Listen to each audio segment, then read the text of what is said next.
Hi everybody, it's very, very nice to meet you all. I'm super grateful to have been invited to speak here. I really admire this organization deeply. You know Petra, when we met, and I think it's amazing. Gabi, your speech I was really feeling really emotional, and yeah, and I think it's a great opportunity to be here. So, who am I? My name is Alessandra.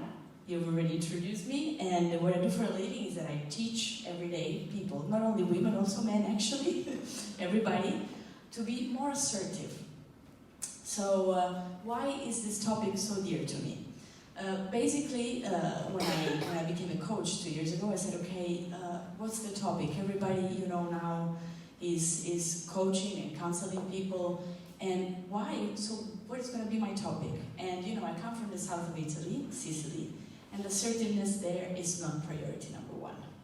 Actually, sacrifice is on the agenda as number one, and you're being assertive, or you want to actually express your needs might be confused with being selfish, right? Always others first, always, which is wonderful, of course, but sometimes when you do everything and forget a little bit, sometimes to speak up about what you need, you can have a bit of trouble. And everybody is asking me, but what do you mean with assertiveness? Yeah? What do you mean with that? Because there is a definition on Merriam-Webster. And it's not quite what you do, Alessandra. Yeah? So it's bold or confidence. What is that you do? What is assertiveness for you? And well, actually, I like definition number 2 because it makes us think that each one is so diverse. Yeah, the people you're helping and what is being done. Like everyone is so diverse, and at the same time we're so unique. Like an assertive wine. Yeah. I like the second one, but I have a favorite definition, which is this one. I always use this slide at the very beginning of my workshops, coaching workshops on assertiveness. So basically, Natalia Branden was a psychiatrist in psychology, an American one, and wrote this amazing book that I really recommend, The 6 Pillars of Self-Esteem. Yeah? So he tackles assertiveness from a self-confidence point of view. And he says, self-assertiveness means honoring my wants, needs, and values, and seeking appropriate forms of their expression in reality. It means the willingness to stand up for myself, to be who I am openly, to treat myself with respect in all human encounters. Like, isn't it beautiful? Isn't it really much deeper than what we are always, taught to think about assertiveness? Some people even think this is to be aggressive, yeah? To be assertive, you have to be aggressive. Not at all. You just have to honor your wants and needs, yeah? So it's really deep. So when I do this coaching session, I like to go deeper to change not only their behavior, but also the mindset of people, because this sentence here is really connected to this. I have a right to exist, yeah? All of us, we're talking about the women on the run, us, our life. We all have a right to occupy the space that we are in, yeah? You have a right to exist. So, who would like to come here, or to just stand up and say, I have a right to exist? Who would like to have this little experiment? Yeah. Anyone? Sure, me too. I have a right to exist. Beautiful. I have the right to exist. Beautiful, yeah? I have the right to exist! Yeah. Thank you, this is wonderful, exactly, yeah? Beautiful. Why do I do this experiment during my workshop? I have a person standing and said, I have a right to exist. And then I ask the same person to say, 2 plus 2 is 4. And then I ask the people, so what do you believe more? The right to exist or the 2 plus 2? Because sometimes when we are really factual, it comes across like it's the truth, right? And some people, they unconsciously doubt their right to exist, yeah? Because sometimes we forget, yeah, I do have this right. So I thought this topic was really important and very well connected to the work that's been done by Action for Women. So there was just a little experiment, which is actually, you should do it every day. So, regarding assertiveness, right? So when we speak up and actually let people understand about why it's important to speak up and to speak your mind, to honor my values and needs, happens? We start to say no to things, yeah? We start to say yes to other opportunities. We start to say no to things, yeah? But this can make us also feel quite lonely because you become to actually, what would you say? To feel out of place. I'm the odd one out. Maybe I'm saying too many yeses, or maybe I'm saying too many no's. So what's good for me, yeah? And you can feel guilty, yeah?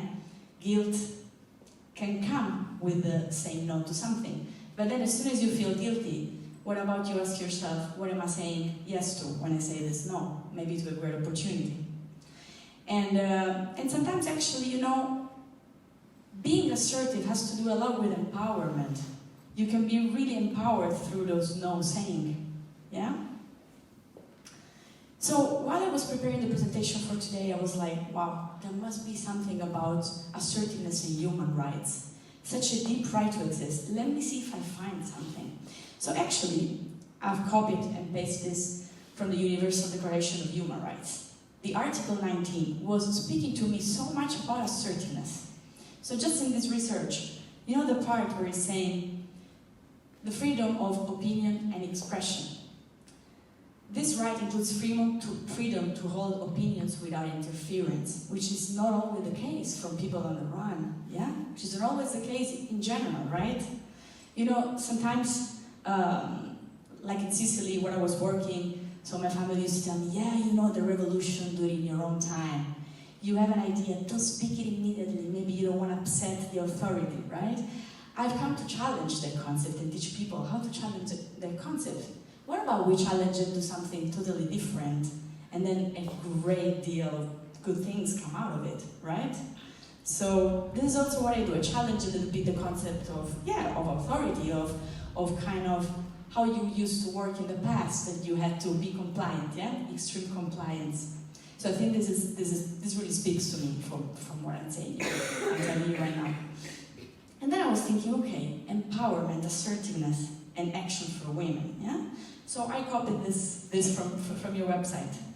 So actually, for us, what does it take to be assertive, yeah? We can, you know, we can assert our right to exist, we can feel empowered, and then maybe we speak up. But what if we do not have this safe space to speak up? Actually, that's what these guys are creating, a space for these women to be able to talk about their stories. So it's true, when you show people, right, your true colors, you can be vulnerable. But this is also going to make you stronger if you are in a safe space. If you can actually speak your mind with the right people at the right time and in your space. And true colors and vulnerability, of course. As soon as I show you who I am, as soon as I tell you, yeah, I come from Sicily and maybe 10 years ago I was not that assertive, I can become vulnerable, right? But we're sharing something. We're sharing a story, yes? That makes us equal on such a deeper level. So, exactly, we need a safe environment and a safe space to be able to thrive as everybody. And here, a little bit of my own research, that I think it is quite important. Why I came to the conclusion that we must speak up. Yeah, we talk a lot about, you know, now assertiveness, empowerment, engagement, all these great topics, yeah? And some people were asking me to do workshops, but do you actually have evidence and proof that we need more assertiveness in our life, yeah? And I said, yeah, I do think so, I have it. I love this magazine, the Harvard Business Review, because so many coaches are writing there, so I'm a big fan, I'm reading it really every month. And actually, it has been proved that not only like assertiveness improves stress management, you know, Angelina, you were talking about stress management, yeah? Because when you assert yourself, then you feel like this relief, yeah? And this gives you much more energy. And then also, in other companies, it has been proved that actually reduces the turnover. The famous turnover is, okay, why employees and so in Switzerland and, you know, and the rest of Europe are so disengaged, yeah? So I really encourage you to speak up. And yes, I hope that this speech has given something to each of you, and I want to end it with a beautiful slide from, again, my mentor of my favorite book. My life, Our lives, guys, does not belong to others. And I'm not here on earth to live up to someone's expectation. So if you feel that somebody is being mistreated, if you feel that you should speak up for this person that is not in a safe space to speak, be the first one to speak up. Be assertive.